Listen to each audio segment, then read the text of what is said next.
करीमनगर के हुजूराबाद में दलित बंधु की रकम की दूसरी किस्त जारी करने का मुतालबा करते हुए धरना मुनज़्ज़म करने वाले BRS MLA P Kaushik Reddy police की गिरफ्तारी के दौरान बेहोश हो गए।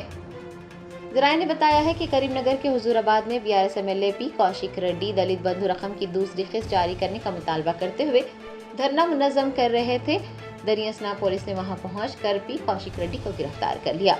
पुलिस जब उन्हें पुलिस की गाड़ी में सवार कर रही थी तो वो अचानक बेहोश हो गए। पुलिस ने फौरन पी कौशिक रेड्डी को करीबी अस्पताल पहुंचाया। इस वाक़े के बाद वहां कशीदगी फैल गई। पी कौशिक रेड्डी ने वाज़ेह किया है कि वो मरते दम तक दलित बच्चों के लिए अपनी जद्दोजहद जारी रखेंगे। उन्होंने दलित बंधु रकम की दूसरी किस्त की इजराई करने का मुतालबा करने पर लाठीचार्ज करने पर सवाल उठाया है।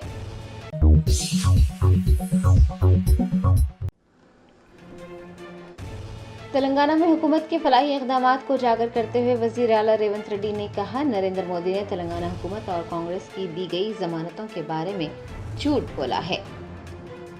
कांग्रेस ज़ेर इक़्तिदार रियासतों के वज़ीर आला बशमूल हिमाचल प्रदेश के वज़ीर आला सुखविंदर सिंह सुक्खू, तेलंगाना के वज़ीर आला रेवंत रेड्डी, कर्नाटक के नायब वज़ीर आला DK शिवा कुमार ने हफ्ते को मुंबई में अपनी अपनी रियासतों में बीजेपी के झूठे वादों के इल्ज़ामात का जवाब देने के लिए एक प्रेस कॉन्फ्रेंस से खिताब किया।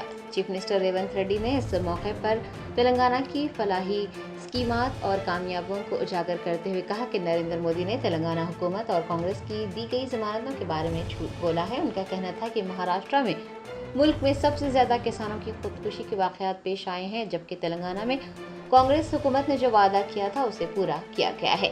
चीफ मिनिस्टर ने याद दिलाया कि तेलंगाना में कर्ज मुआफ करके किसानों को राहत दी गई है। 10 माह में 50,000 मुलाजिमतें फराहम की गई है। 500 रुपये में गैस सिलेंडर दस्तयाब है। इतना ही नहीं, रियासत में खवातीन के लिए बस में मुफ्त सफ़र की सहूलत भी मौजूद है। लाखों खानदान मुफ्त बिजली से इस्तेफादा हासिल कर रहे हैं। धान पर MSP और 500 रुपये का बोनस भी दिया जा रहा है।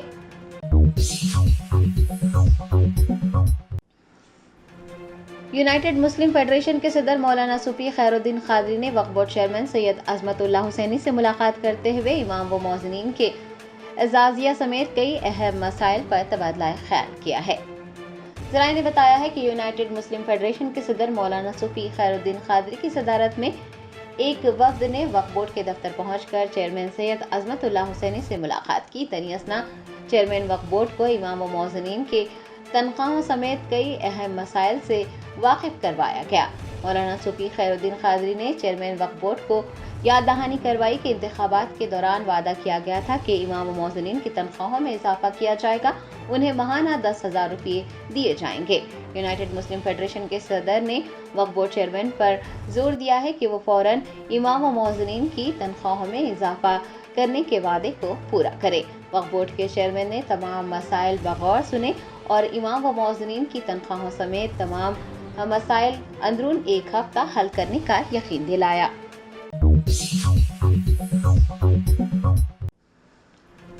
हैदराबाद के पुराने शहर के इलाके शास्त्रीपुरम में हाइड्रा और महकमा अज़ीम तरबल्दी हैदराबाद के हुकाम ने मुश्तरका कार्रवाई की। चबूतरों और दीगर अवामी मकामात पर किए गए नाजायज कब्जों को बर्खास्त कर दिया। पुराने शहर के इलाके शास्त्रीपुरम में हफ्ते को हाइड्रा और GHMC की कार्रवाई देखने को मिली। मुश्तरका कार्रवाई के दौरान चबूतरों और दीगर अवामी मकामात पर किए गए नाजायज कब्ज़ात को बर्खास्त किया गया है। बताया जाता है कि कार्रवाई के दौरान नाजायज कब्जों को खत्म करने के लिए भारी मशीनरी खुसूसन बुलडोजर्स का इस्तेमाल किया गया है और अमन अमान की सूरत हाल को यकीनी बनाने के लिए पुलिस की भारी जमयत को भी तैनात किया गया था। ये भी याद रहे कि ये कार्रवाई हैदराबाद के झीलों के अतराफ बफर जोन्स, चबूतरों और नालों पर किए गए गैर कानूनी तामीरात को हटाने के लिए की जा रही है। हाइड्रा ने वाज़ेह किया है कि झीलों और उनके बफर जोन्स में किसी भी किस्म के गैर कानूनी तामीरात से कुदरती वसाइल को नुकसान पहुँच रहा है और सैलाब का सबब बन रहा है। यही वजह है कि नाजायज तामीरात को हटाने के लिए सख्त इक़दाम किए जा रहे हैं। GHMC के अफसरान ने बताया कि शहरियों को बार बार मुतनब्बा किया जा रहा था कि वो गैर कानूनी तामीरात को खुद ही हटा दें, लेकिन इंतबाह देने के बावजूद कुछ लोगों ने अपने कब्जे खत्म नहीं किए, जिसके नतीजे में इंतजामिया को बुलडोजर का इस्तेमाल करते हुए इन्हेदामी कार्रवाई करनी पड़ी। आपको बता दें कि हाइड्रा और GHMC ने यह भी ऐलान किया है कि आइंदा दिनों में इस किस्म की कार्रवाइयों को मजीद वुसअत दी जाएगी ताकि शहर के दीगर मकामात पर भी गैर कानूनी कब्जों को खत्म किया जा सके। कुछ लोगों ने हाइड्रा और महकमा बल्दिया के इक़दामात की हिमायत की है, जबकि कुछ ने अफसरान की इन कार्रवाइयों पर नाराजगी का इजहार किया है।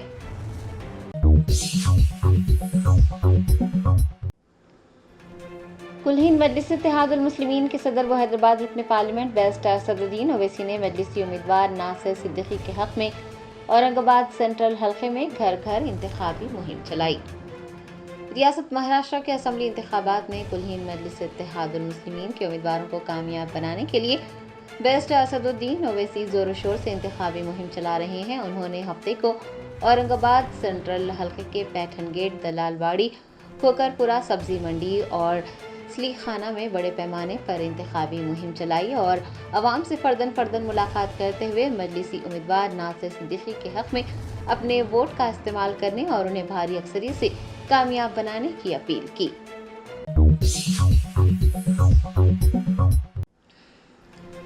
आलमी शोहरत याफ्ता शायर अल्लामा इकबाल रहमतुल्लाह अलैह की यौम पैदाइश के मौके पर हैदराबाद की मुस्लिम तंजीमों के नुमाइंदों और सियासी कायदीन ने उन्हें भरपूर खिराज अकीदत पेश किया।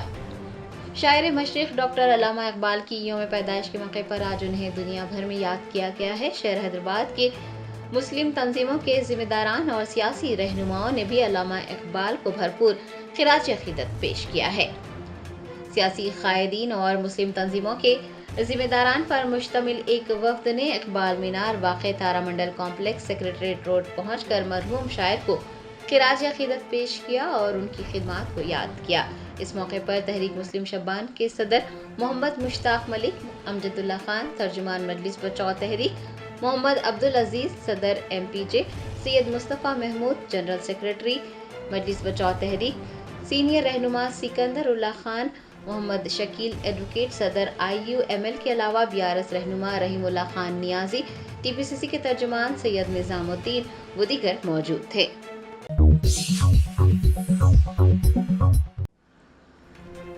आम आदमी पार्टी के रुकने पार्लियामेंट संजय सिंह का कहना है कि वज़ीर आज़म नरेंद्र मोदी वक्फ तरमीमी बिल को जबरदस्ती पास करवाने की कोशिश कर रहे हैं।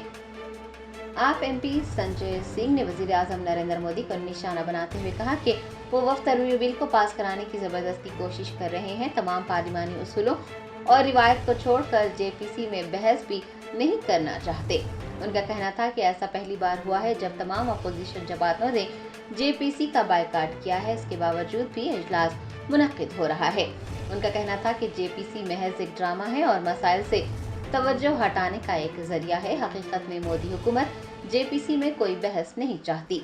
संजय सिंह ने अमित शाह और मोदी दोनों पर नुक्ताचीनी करते हुए कहा कि दोनों क्या कहते हैं उससे कोई फर्क नहीं पड़ता। ये दोनों न सिर्फ हिंदुस्तान बल्कि पूरी दुनिया में सबसे ज्यादा मुनाफिक और झूठे हैं।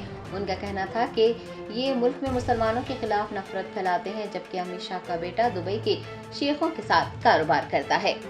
नरेंद्र मोदी जी बुलडोज करके जबरदस्ती वक्फ बिल को पास करना चाहते हैं। JPC में चर्चा भी नहीं कराना चाहते। सारे संसदीय नियमों और परंपराओं को छोड़कर पहली बार ऐसा हो रहा है कि अब विपक्षी सारी पार्टियों ने, अपोजिशन के सारे दलों ने बहिष्कार कर दिया JPC के टूर का। बावजूद इसके आप टूर कर रहे हैं। हमने स्पीकर साहब से मिलकर अपनी समस्या को बताया कि भाई ये टूर और बार बार हफ्ते में 2 दिन की मीटिंग बुलाना ये सांसदों के लिए संभव नहीं है। बार बार आना मीटिंगों में। खुद BJP के सांसद नहीं आते। अगर विपक्ष के सांसद ना जाए तो कोरम नहीं पूरा होता। मुझे नहीं मालूम कि आज गुवाहाटी के टूर में कोरम पूरा हो रहा है कि नहीं हो रहा है, लेकिन ये बिल्कुल मनसा साफ हो गई कि JPC एक नाटक था। JPC सिर्फ मुद्दों से ध्यान भटकाने का एक माध्यम था। JPC में वास्तव में मोदी सरकार कोई चर्चा नहीं करना चाहती और इसलिए TMC ने, DMK ने, आम आदमी पार्टी ने, कांग्रेस पार्टी ने, समाजवादी पार्टी ने, ओवैसी की पार्टी ने, इन सारी पार्टियों ने, सारे राजनीतिक दलों ने बहिष्कार किया है और शिवसेना उद्धव ठाकरे ने, सब ने बहिष्कार किया है और कोई भी इस JPC में शामिल नहीं हो रहा है। और मैं समझता हूं कि ये भारत के इतिहास में शायद पहली बार होगा। ये मोदी सरकार के लिए बहुत शर्मनाक बात है कि वो पूरे विपक्ष के बायकॉट के बावजूद जबरदस्ती JPC का टूर ये लोग कर रहे हैं। और मुझे ये भी नहीं पता कि उनका कोरम पूरा भी है कि नहीं है। आप आज महाराष्ट्र विकास आघाड़ी के कैंडिडेट का प्रचार प्रसार करेंगे। पीएम मोदी कल महाराष्ट्र में थे, वहां से उन्होंने कहा कि एक साथ रहेंगे तो बटेंगे। कांग्रेस की जो राजनीति है वो बांटने वाली है, वो जातियों में बांटने की बात कर रही है। इनके जो पहले प्रधानमंत्री पंडित जवाहरलाल नेहरू हो, इंदिरा गांधी हो, राजीव देखिए, गांधी हो, मोदी सरकार ने और भारतीय जनता पार्टी ने इस देश के नौजवानों के पीठ में छुरा मारा बेरोजगारी देके। इस देश के अंदर नोटबंदी लाके अर्थव्यवस्था को तबाह किया। कल नोटबंदी की 8वीं बरसी थी। इस देश के अंदर महंगाई लाके आम आदमी की कमर तोड़ने का काम किया। इस देश के संविधान को तोड़ने और तार तार करने का काम किया। आरक्षण को खत्म करके पिछड़ों और दलितों को धोखा देने का काम किया उत्तर प्रदेश सहित अलग अलग राज्यों में। तो मैं इस देश के लोगों से कहना चाहता हूं, हाथ जोड़कर विनती करना चाहता हूं कि बिल्कुल मत बटिए। सारे लोग मिलकर महंगाई के सवाल पर, बेरोजगारी के सवाल पर, भारत की सेना को ठेके पर रखा मोदी ने इसके सवाल पर मिलकर भारतीय जनता पार्टी को हराइए। मिलकर। ये देश 144 करोड़ लोगों का देश है। अमित शाह जी ने कहा महाराष्ट्र का चुनाव ये निर्णायक चुनाव होगा, क्योंकि चुनाव का फैसला डिसाइड करेगा कि औरंगजेब की मानसिकता के लोग चलाएंगे या फिर देखिए, अमित शाह क्या कहता है, मोदी क्या कहता है, इसका कोई बहुत मायने नहीं है। ये लोग हिंदुस्तान ही नहीं पूरी दुनिया के सबसे ढोंगी और झूठे लोग हैं। देश के अंदर मुसलमानों से नफरत फैलाते हैं और अमित शाह का बेटा जैसा दुबई के शेखों के साथ धंधा करता है। मोदी जी हिंदुस्तान के मुसलमानों के खिलाफ बोलेंगे, कतर की मस्जिद में जाके मुसलमानों को गले लगाएंगे, दुबई की मस्जिद में जाके मुसलमानों को गले लगाएंगे, शेखों को कहेंगे my brother bin Laden, Mohammed bin Salman. तो भैया, जहां तुम्हारा धंधा है वहां धर्म पीछे है, वहां धर्म का सवाल नहीं है। दुबई के शेखों को उचक उचक के गले लगाओगे और हिंदुस्तान में मुसलमानों के खिलाफ नफरत फैलाओगे। तो ये हिंदू समुदाय के जो बेटे बेटियां हैं उनको समझना पड़ेगा कि इन बेईमानों के चक्कर में मत फंसो। ये मोदी और नरेंद्र, अमित शाह, ये लोग झूठ फैलाने वाले लोग हैं, भारतीय जनता पार्टी के बेईमान लोग हैं। इनके चक्कर में मत फंसिए और देश के अंदर जो आपके साथ इन्होंने किया है उसका बदला लेने का काम कीजिए। मिल के इनको हराइए। शिवराज सिंह चौहान ने कहा है कि भारत धर्मशाला नहीं है, कहीं से भी कोई आए और यहाँ पे बस जाए और यहाँ के लोगों का वो अधिकार छीने। तो कौन बस रहा है यहाँ पे? वो खासकर बांग्लादेशी घुसपैठियों की बात। तो बांग्लादेश का बॉर्डर कहां से लगता है? भोपाल से लगता है कि दिल्ली से लगता है? शिवराज सिंह को इतनी भी समझ नहीं है। बांग्लादेश के बॉर्डर पे नरेंद्र मोदी की पुलिस बैठी हुई है, नरेंद्र मोदी की फोर्स बैठी हुई है, नरेंद्र मोदी की सुरक्षा है। तो मोदी सरकार से इस्तीफा मांगे अगर बांग्ला। साबिक वजीर हरीश राव ने इल्जाम लगाया है कि हुकूमती नाइंसाफियों पर सवाल उठाने और धोखाधड़ी को बेनकाब करने पर केटीआर के खिलाफ साजिश की जा रही है। साबिक वजीर व सिद्दीपेट एमएलए हरीश राव ने मेदक जिले के नरसापुर में मीडिया से बात करते हुए कहा कि हुकूमत की नाइंसाफियों पर सवाल उठाने और धोखाधड़ी को बेनकाब करने पर केटीआर के खिलाफ साजिशें की जा रही हैं। उन्होंने केटीआर को गिरफ्तार किए जाने की खबरों पर शदीद रद्द-ए-अमल जाहिर करते हुए कहा कि केटीआर की वजह से हैदराबाद की ब्रांड इमेज बढ़ी है, रियासत के विखार में इजाफा हुआ है। हरीश राव ने याद दहानी करवाई कि केटीआर ने मुंबई, दिल्ली और बेंगलोर में नहीं बल्कि हैदराबाद में सरमायाकारी के लिए कई सरमायाकारों को राग़िब किया है और तेलंगाना को आईटी सेक्टर में नंबर 1 बनाया है। उन्होंने कहा कि केटीआर के खिलाफ इसलिए साजिशें की जा रही हैं क्योंकि वो हुकूमत के खिलाफ आवाज उठा रहे हैं, नाइंसाफियों पर सवाल उठाए जा रहे हैं। उन्होंने चीफ मिनिस्टर रेवंत रेड्डी और वजीर कोमटी रेड्डी वेंकट रेड्डी की जानिब से साबिक चीफ मिनिस्टर केसीआर से मुताल्लिक किए गए तबसरों को गैर जमहूरी करार दिया है।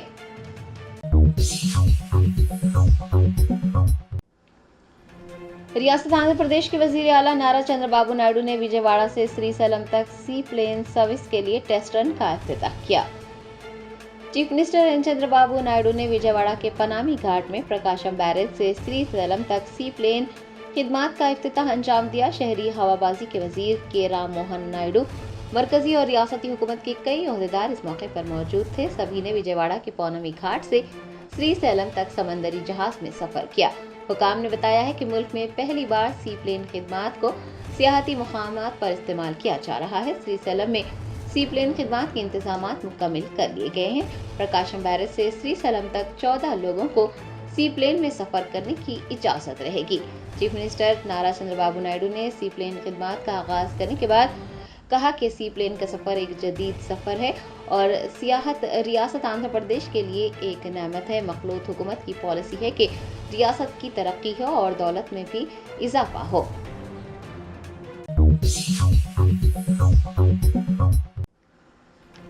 बीआरएस के सदर केसीआर ने इस यकीन का इजहार किया है कि बीआरएस दोबारा बरसर इख्तिदार आएगी। साबिक वजीर आला केसीआर ने सिद्दीपेट जिले के रावली में अपनी रिहाइशगाह पर पालाकुर्ती हल्के के रहनुमाओं से मुलाकात की। इस मौके पर खिताब करते हुए उन्होंने कहा कि अवाम ये समझ चुकी है कि उन्होंने क्या खोया है। केसीआर ने इस यकीन का इजहार किया है कि बीआरएस दोबारा इख्तिदार में आएगी और अगले इंतखाबात में 100% कामयाबी हासिल करेगी। हुकूमत को तनकीद का निशाना बनाते हुए उनका कहना था कि हुकूमत को हर एक की हिफाजत करनी चाहिए, मुआशरे की तामीर होनी चाहिए। उन्होंने मशवरा दिया है कि हुकूमत इन्हिदामी कार्रवाई से गुरेज करें। साबिक वजीर आला का कहना था कि लोगों की हिफाजत की जानी चाहिए क्योंकि लोगों की जिम्मेदारी सौंपी गई है और वो जिम्मेदारी से खिदमत करने का मशवरा देते हैं। उन्होंने ये भी वाज़ेह किया है कि वो गिरफ्तारियों से खौफजदा नहीं हैं।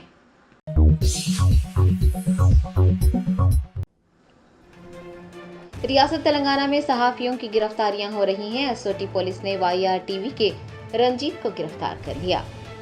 जराये ने बताया है कि रियासत तेलंगाना में सहाफियों की गिरफ्तारियां बड़े पैमाने पर हो रही हैं और दीगर जमातों के कायदीन का कहना है कि रेवंत रेड्डी हुकूमत पर अगर सवाल उठाए जाएं तो उन सहाफियों को गिरफ्तार किया जा रहा है। वाईआर टीवी रंजीत को एसओटी पुलिस ने हफ्ते की अल सुबह गिरफ्तार कर लिया।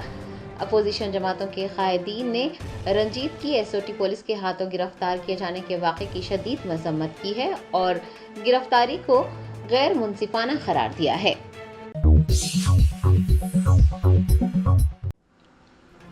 मौलाना सैयद अरशद मदनी सदर जमियत उलमा हिंद ने सुप्रीम कोर्ट के अलीगढ़ मुस्लिम यूनिवर्सिटी से मुताल्लिक़ सुनाए गए फैसले का खैर मकदम करते हुए अदालती फैसले को तारीखी फैसला करार दिया है। अलीगढ़ मुस्लिम यूनिवर्सिटी पर सुप्रीम कोर्ट के अक़लियती किरदार के सिलसिले में सुनाए गए फैसले का मुख्तलिफ गोशों से खैर मकदम किया जा रहा है। मौलाना सैयद अरशद मदनी सदर जमियत उलमा हिंद ने इस पर तबसरा करते हुए कहा कि सुप्रीम कोर्ट का फैसला तारीखी फैसला है और उन दूसरे अक़लियती तालीमी इदारों के लिए भी एक नज़ीर के तौर पर काम करेगा जो अक़लियतों के ज़रिए कायम किए गए हैं। उन्होंने कहा कि सुप्रीम कोर्ट का ये कहना अपनी जगह बड़ी अहमियत का हामिल है कि अलीगढ़ मुस्लिम यूनिवर्सिटी एक अक़लियती इदारा है और जमियत का हमेशा से ये मानना है कि हुकूमतों से जब इंसाफ हासिल ना हो तो फिर अदलिया ही वाहिद सहारा रह जाती है। मौलाना अरशद मदनी ने यह भी कहा है कि सुप्रीम कोर्ट के सुनाए गए फैसले से एक बार फिर ये तस्दीक हो जाती है कि अक़लियतों के ताल्लुक से आईनी तहफ़्फ़ुज़ात के बावजूद इस मामले में मरकज़ी हुकूमत ने जो हलफनामा दाखिल किया था उसमें यूनिवर्सिटी के अक़लियती किरदार की नफ़ी की गई थी और ये भी कहा गया था कि ये अक़लियती इदारा नहीं है और लोगों को ख़दरे मायूसी हुई थी, लेकिन अदालत ने एक तारीखी फ़ैसला सुनाते हुए इसके अक़लियती किरदार के मौक़िफ़ पर अपनी मोहर लगा दी है। उन्होंने कहा है कि अदालत के इस फैसले से उन तमाम तालीमी इदारों को कानूनी तहफ़्फ़ुज़ हासिल हो गया है जो मुसलमानों के ज़रिए कायम किए गए हैं या फिर आइंदा कायम किए जाएंगे।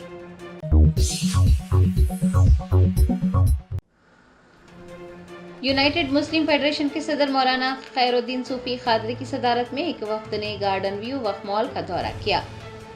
शेरजाबाद के नामपरी इलाके में वाक़ हज हाउस की इमारत से मुत्तसिल गार्डन व्यू वक्फ मॉल की इमारत के ग्राउंड फ्लोर को सप्लाइंग कंपनी की जानिब से बतौर गोदाम इस्तेमाल किया जा रहा है। चेयरमैन वक्फ बोर्ड को बारहा इस जानिब मुतवज्जो किया जा चुका है, लेकिन अब तक कोई रद्द-ए-अमल मौसूल नहीं हुआ है और न ही कोई वजाहत पेश की गई है। यूनाइटेड मुस्लिम फेडरेशन के सदर मौलाना सूफी खैरुद्दीन खादरी ने फेडरेशन के अराकीन के हमरा गार्डन व्यू वक्फ मॉल का दौरा किया और वहां कायम किए गए सप्लाइंग कंपनी के गोदाम का भी मुआयना किया। मौलाना खैरुद्दीन सूफी खादरी ने वक्फ बोर्ड के चेयरमैन से मुतालबा किया है कि वो फौरन उस जगह को खाली करवाएं क्योंकि वो अराजी वक्फ बोर्ड की है। उन्होंने वक्फ बोर्ड के जिम्मेदारान से पूछा है कि वो ये वाज़ेह करें कि किन शराइत पर और कितने किराए पर उस अराजी को लीज पर दिया गया है। आपको याद दिला दें कि पिछले 14 सालों से गार्डन व्यू ऑफ मॉल की इमारत तामीर हो रही है। करोड़ों रुपये खर्च किए जा चुके हैं, लेकिन इमारत अभी भी नामुकम्मिल है और एक सप्लाइंग कंपनी पिछले कुछ अरसे से इमारत के ग्राउंड फ्लोर को बतौर गोदाम इस्तेमाल कर रही है और शायद वक्फ बोर्ड वक्फ अराजी के तहफ़्फ़ुज़ में नाकाम हो गया है।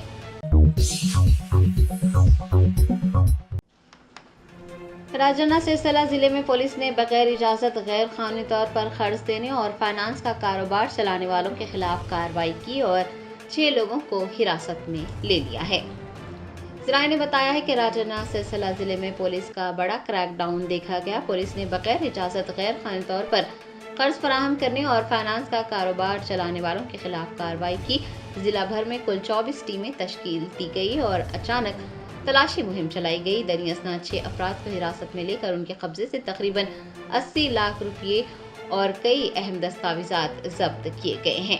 जिला एसपी ने मुतनबा किया है कि अगर बगैर इजाज़त फाइनेंस का कारोबार किया गया और आम आदमी को ज़्यादा शरह सूद फराहम करते हुए हरासा किया गया तो क़वानीन के मुताबिक सख्त कार्रवाई की जाएगी। लोगों को हंगामी सूरत हाल में और ज़रूरियात के लिए गैर कानूनी फाइनेंस का कारोबार चलाने वाले लोगों से होशियार रहने और उनके झांसे में न आने का मशवरा दिया गया है। बगैर किसी इजाज़त के गैर कानूनी फाइनेंस का कारोबार चलाने वालों की तफसीलात जिला पुलिस को देने की भी दरख्वास्त की गई है।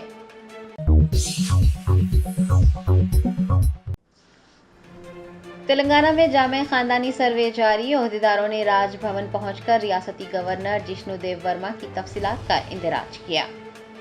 तेलंगाना हुकूमत की जानिब से अवाम को बाइख्तियार बनाने के लिए समाजी, माशी, तालीमी, रोजगार, सियासी और ज़ात के सर्वे के एक हिस्से के तौर पर खानदानों की तफसीलात के इंदराज का अमल जारी है। हफ्ते को सुबह में ओहदेदारों ने राजभवन पहुंचकर रियासती गवर्नर जिष्णु देव वर्मा से तफसीलात हासिल की और तफसीलात इंदराज करने के बाद घर घर सर्वे शुरू किया। महकमा मनसूबाबंदी के principal secretary Sandeep Kumar Sultania, governor के प्रिंसिपल सेक्रेटरी बुर्रा वेंकटेशम, जिला कलेक्टर अनुदेव द्रोशेट्टी व दीगर ओहदेदार इस मौके पर मौजूद थे।